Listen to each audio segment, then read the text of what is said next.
আগে চিঠি লিখতে দিস্তা দিস্তা কাগজ লাগতো, কলম লাগতো অনেক। এখন কেউ চিঠি লিখে না, সবাই মেসেজ পাঠায়।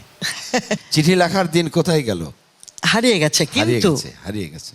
এই চিঠি লেখার ব্যাপারটা, এটা কত আন্তরিক, ভুলো না আমায়, মানে কত কিছু, কত আন্তরিক, কত স্পর্শ করতো হৃদয়কে, তাই না?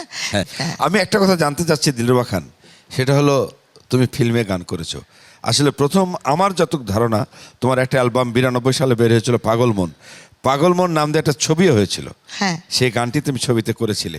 এত জনপ্রিয় গান আমি খুব কম দেখেছি, সব মানুষ পাগলের মতো গানটা শুনতো। এখন আমি তোমার আসল প্রসঙ্গে যেতে চাই। তুমি শিল্পী দিলরুবা খান সম্বন্ধে আমাদের দেশের মুক্তিযুদ্ধের শব্দ সৈনিক বলে বিখ্যাত শিল্পী ইন্দ্রমোহন রাজবংশী তোমার সম্বন্ধে কিছু বলবে, সে কথাটাকে শুনে নি। ইন্দ্র দাদা, দিলরুবা খানকে দিয়ে আমি গান করিয়েছি আমার কিছু অনুষ্ঠানে, বিভিন্ন অনুষ্ঠানে গান গাইতে গিয়েছি, দেখেছি তার জনপ্রিয়তা।